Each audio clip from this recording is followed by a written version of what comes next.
everybody, it's Daniel from Clover Tactical here again, and today we're going over the DDM4V5. We're going to go over the base equipment that this gun comes with, as well as some of the modifications we've made to it, and how we actually like some of those modifications. Some I think are for the positive, some for the negative, but hope you guys enjoy the video.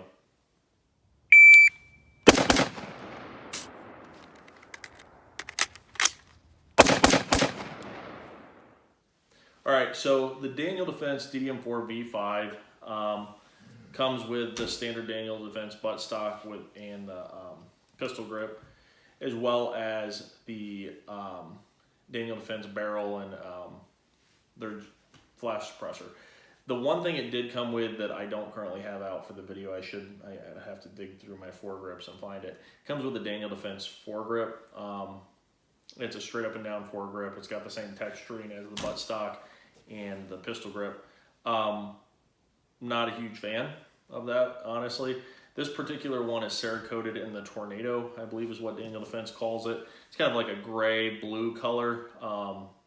They just came out with, and you guys will actually see this in one of the other videos we're going to do with the DDM4A1.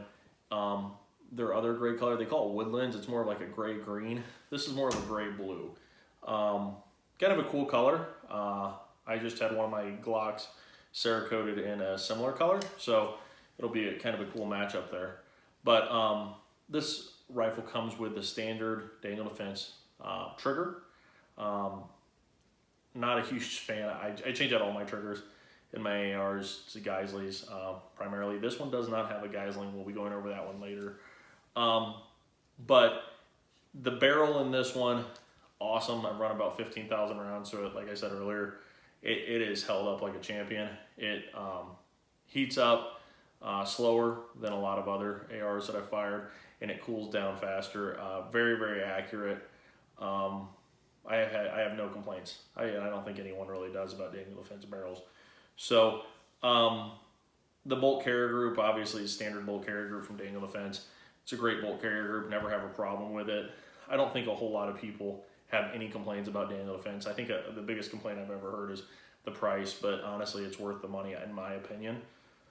And their Cerakote job is beautiful compared to a lot of other manufacturers where it's just a black rifle, which there's nothing wrong with, but you're getting a Cerakote job that's kind of nice, and the matching hardware.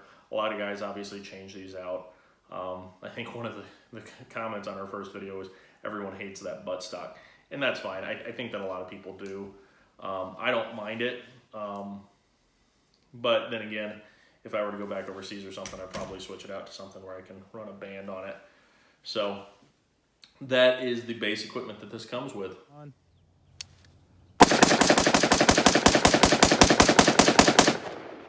So on the accessories that we've added to this weapon, I've changed quite a bit out on this. This is one of my first purchases for an AR, so I've had this gun quite some time. I've had several different charging handles in here. I have put, currently I'm running a Radian Raptor LT. Radian makes great charging handles. I had one in the first video that we did. This one is the tan with the black center. Not something I would get stuck on, but it's definitely a good charging handle. The flip-ups, we've got Magpul flip-up sights. I do not use my iron sights a whole lot. I zero them and then do it every couple times I go out shooting just to make sure they stay zeroed. But other than that, I don't use them a whole lot. One thing I will say, front iron sight is pushed back a little bit, and I know a lot of guys will complain about that simply from the perspective of you're not getting as much of the barrel as you could. But because of how I hold this weapon, I tend to hold back here. My grip goes back here, but I also will shift up here if I need to. And because of that, I was hitting the button on the flip-up sight, and it was actually popping up while I was shooting, so I moved it back a little bit. So right here we have the RX34 from Trijicon. So this is a very cool optic. This one is an amber, and I think these run about $450 on sale if you can find them around that price. No batteries required for this, so it runs off tritium, and very, very cool sight. It is a reflex sight though, so it doesn't have, it's not like the EOTech or anything with a ring. It doesn't have any magnification or anything like that, but it is a very good sight. The one downside to this for tactical application is, as you guys can see, it's got a reflective lens in the front, and that tends to be a little bit something you definitely notice, right? So if you're out shooting that, somebody's looking at you, they're gonna see the reflection off that. It does look cool.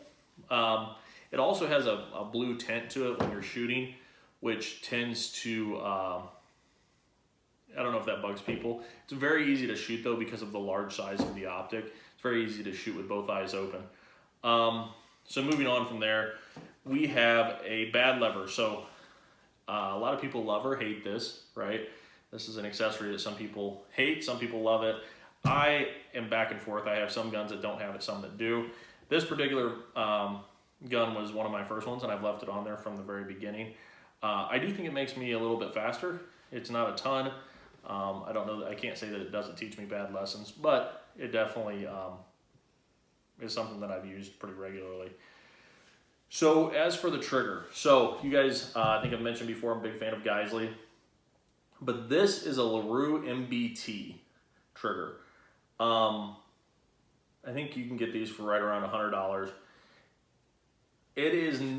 It's not a bad trigger. It's a very good trigger. Obviously, I wouldn't leave it in here if not. But obviously, we're clear. The bolt's locked open. But this trigger, it's got a nice rounded out front to it. It's kind of wide. But the reset on it is my biggest complaint. The reset on this trigger is much... I don't like the reset. That's my biggest complaint. Is I feel like the reset on it is a little bit too far. But when you do hit that wall, it's a two-stage. So when you hit that wall, though, you definitely get a nice crisp wall, and it breaks. So it's not a bad trigger by any means. For the money, it's probably the best trigger you're gonna get.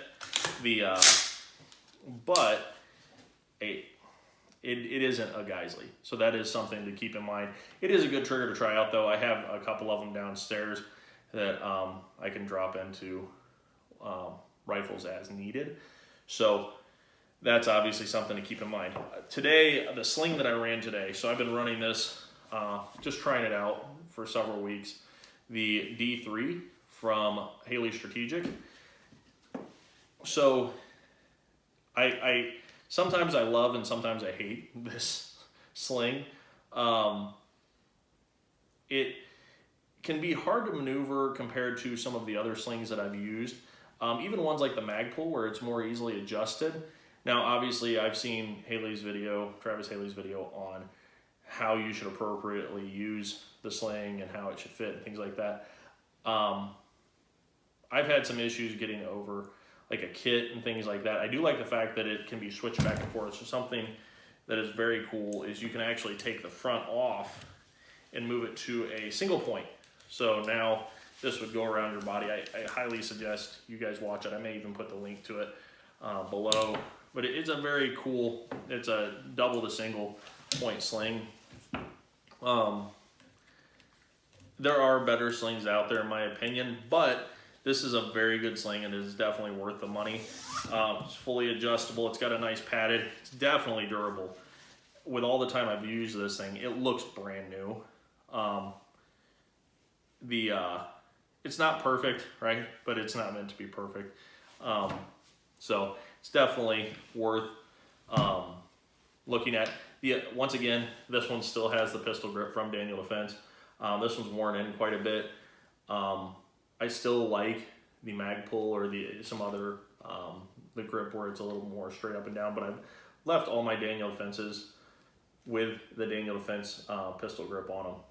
So as much as I say that I shoot my other rifles that have the Magpuls and things like that, but the Daniel Defense is fine.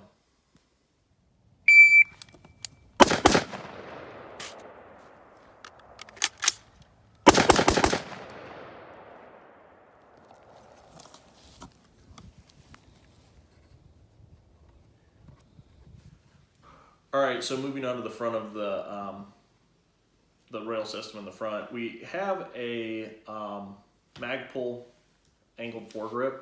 I think this is a Gen 1 foregrip. So I know that one of the guys here is running, I think, a newer model that's got like it's curved, so it has a little bit of an angle to it. This thing's worked fine for me. I've had it on here since I bought the rifle, and it's worked out great. So no complaints there. Magpul stuff's usually very good. So the Daniel Defense, I don't know how much I went over it earlier. I feel like I mentioned it, but the heat shields that Daniel Defense includes with their weapon systems, awesome. It's definitely a nice add-on. It adds a little bit of texture to it. This sounds dumb, and some guys are probably going to make fun of this, but really, when you have a kit on and you're doing transitions and stuff, and you're practicing, and you're leaving your side exposed, and if you're not wearing a kit and you're just slamming it up against your body, this rail can really wear on your skin and catch on things.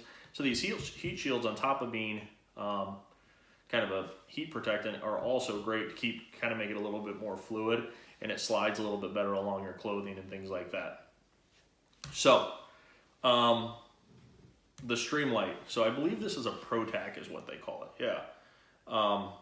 This is 1,000 lumens from Streamlight. Surefire is obviously everyone's go-to, but this Streamlight has definitely done very well for me. And I've used Surefire, so I'm by no means saying that that this is superior. But it is a little bit large is the only downside to this particular weapon light. I feel like the battery also kind of runs down a little bit faster than the Surefires that I have. But it's definitely it has a strobe function, and as I think I've mentioned before, I absolutely hate strobe functions in any weapon light at all. I think it's useless. So that I'm not a big fan of that, but it does have the pressure plate. Sorry, it has a pressure plate for it, and it's got a nice cable. It comes with a mounting system. Comes with several different options for a mounting system. So I think these are around $180. I could be wrong. I'm not actually sure. I'm also not really sure what the angle foregrip runs anymore. Probably about $40 if I remember correctly. I can't honestly swear to that though, because it's been so long since I bought it. But I do know that these lights run around 180 or somewhere in that ballpark. You probably get them even cheaper than that on Optics Planet or someplace like that. But generally, this light system has worked very well for this rifle. All right, moving forward. Once again, I've addressed the fact that I moved these back, but as I'm sitting here looking at it, I just realized that this is the original flash suppressor with this rifle. I change out my flash suppressors quite a bit, and I don't think I've ever actually switched this one out. Matter of fact, I know I haven't switched this one out. So this is the original Daniel Defense flash suppressor that comes with it. It's worked perfectly fine. Never had a problem with it. So guys, I really appreciate you joining us for the DDM4V5 weapon review. Thanks for everything that you guys have done. We appreciate everybody's comments and things on the page. So we will be doing a review next week of accessories. So you guys will get to see different accessories for some weapon systems, as well as like slings, and doing a comparison, as well as some triggers and things like that.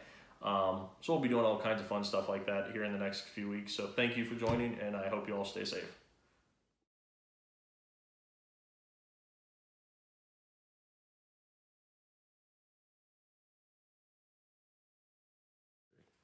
All right, guys, so one more thing I want to go over.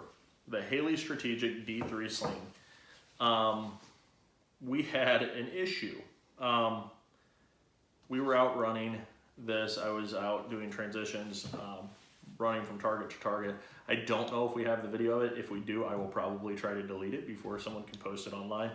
But we were out shooting this, and I don't know, the D3 comes with the quick detach system already installed on it, so that is actually a nice add-on. I think they run about $100 really after shipping and everything for the sling, but you may be able to find it cheaper, but that's I think what we paid for it. So we were out shooting, and the button hit my kit and came off like that.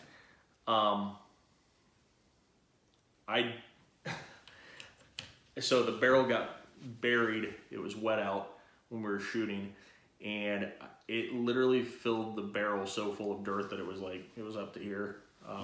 So we couldn't continue shooting because I didn't bring a cleaning kit with me that day because I apparently wasn't thinking. So that is something that I ran into with this particular sling. It's still a very good sling. this front edge, I don't know if you guys can even see that, but basically on the front of the rifle, the button sticks a little bit too far out in my opinion, versus the back of the weapon system where it hooks in the back. It's like an indented style. And obviously I know why they did that. It's so you can do the quick modular movement to the single point.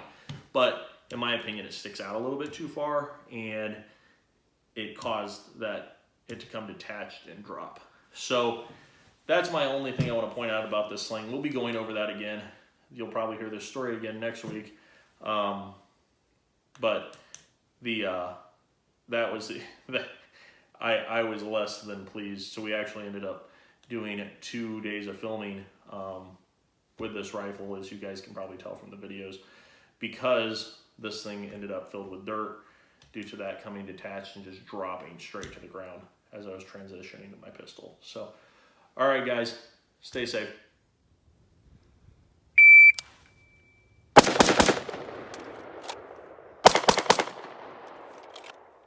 So guys, Daniel Defense magazine. This is it's a 32 round magazine. That's what they advertise it as. That comes with all Daniel Defense rifles. It is a very nice magazine. I have, so I'm right here's a Magpul. This is just a Gen, I think the M2, yeah, this is an M2 Magpul magazine. This is the Daniel Defense. Obviously a little bit of a height difference there. The nice thing about the Daniel Defenses is I've seen guys run strings through here to run in their kit, and also the texturing on it. I like the texturing. I don't know that there's a distinct advantage, right, of one over the other than the fact you get the extra 2 rounds.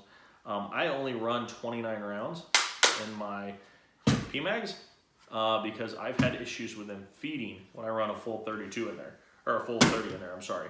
So I prefer the Daniel Defense magazines probably over, there are other magazines I actually like better, like H&K's mags and things like that, but these, as far as magazines, I do like the Daniel Defense magazines. And I saw a deal, I think Optics Planner or somebody had a sale on them for a while. So definitely, if you guys can pick some of these up, it's a good option to get these. You don't have to use, there's nothing proprietary about how they fit into the gun or anything. You can run them in any AR-15, but it's definitely a great option for magazines if you're looking for something to use.